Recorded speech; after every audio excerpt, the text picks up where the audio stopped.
besar dengan dukungan rakyat yang kuat. Singkat kata, Partai Demokrat berdiri, masuk 5 besar, dan subhanallah, alhamdulillah saya terpilih menjadi Presiden Republik Indonesia.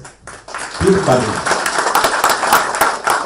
pada saat saya maju, ada yang mengatakan Pak SBY kan masih di pemerintahan kok maju. Wrong. Saya sudah di luar pemerintahan. Waktu kampanye Partai Demokrat pertama kali di Banyuwangi dan kemudian di Bali, saya sudah di luar pemerintahan. Jadi apalagi setelah maju jadi capres setelah pemilu legislatif, saya sudah di luar pemerintahan. Ini meluruskan sejarah yang dibengkokkan ke sana ke sini. Bismillah, saya dengan Ibu Ani kembali maju. Tidak, saya pernah gagal Wapres. Kali ini mungkin kita tidak salah hitung dan sebagainya. Bismillah, saya maju di sini, di ruangan ini. Disaksikan teman-teman kader-kader utama Demokrat waktu itu 21 tahun yang lalu, betul? Enggak. 2001, 2005 dikurangi 21 berapa? 24 tahun yang lalu di sini. Kalau saya percepat lagi, maju kembali tahun 2009, di sini kita tetapkan. Di sini pula, mulai dari pendopo, ruangan ini, ruang dalam itu kalau saya melakukan fit and proper test.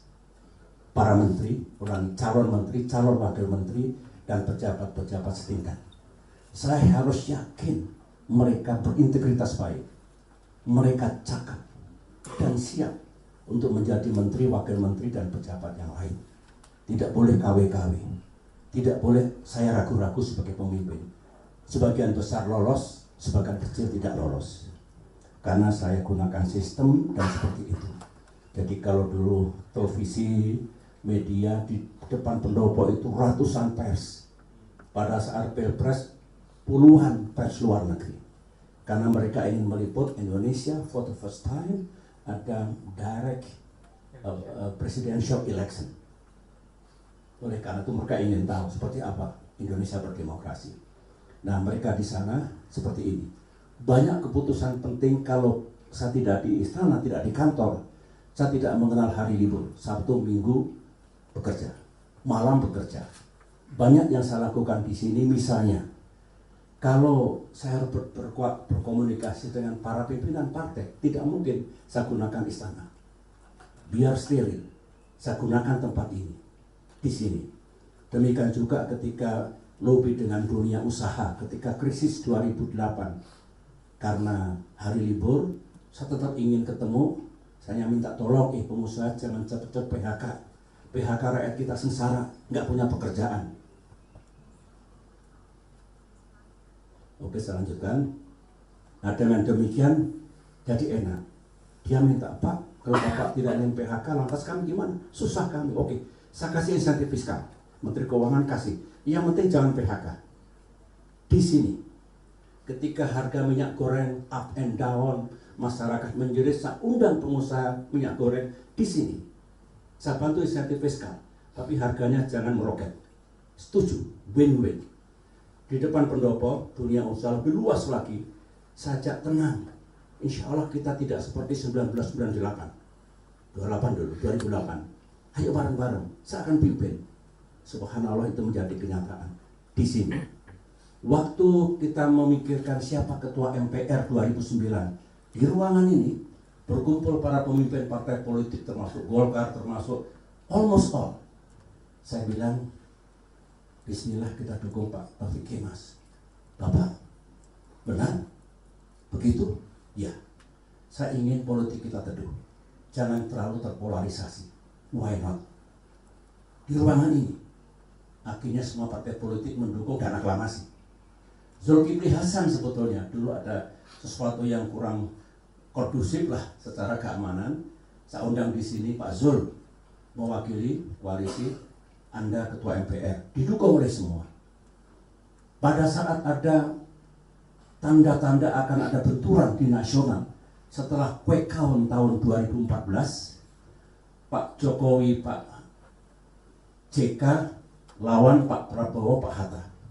Saya dilapori, ingat 2014 saya netral. Saya lebih baik tidak ikut sana sini, tidak cawe-cawe, karena saya ingin benturan itu saya ikuti keras dan akan makin keras. Saya dengan bersikap netral lebih mudah. Tugas saya memastikan nomor satu, pemilu dan pilpresnya berjalan secara aman dan damai. Itu tanggung jawab saya, tanggung jawab presiden.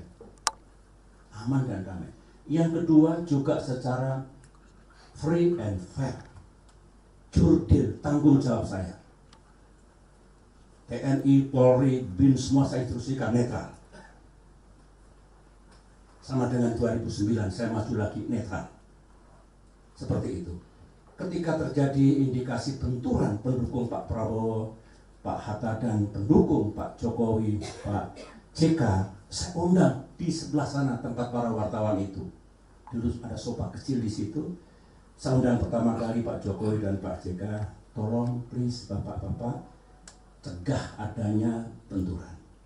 Mohon dikendalikan pendukung-pendukungnya. Kalau sampai terjadi cacat Indonesia, buruk nama bangsa kita. Alhamdulillah beliau berdua bersedia. 1 jam kemudian sekitar jam 10 malam saya undang Pak Prabowo dan Pak Hatta Rajasa. Sama, please, mohon dikendalikan pendukungnya supaya tidak terjadi apapun di negeri ini yang mengguncang keamanan dan perdamaian di tanah air kita. Alhamdulillah beliau berdua bersetuju. Semua dilaksanakan di tempat ini. Mudah-mudahan tempat ini membawa berkah.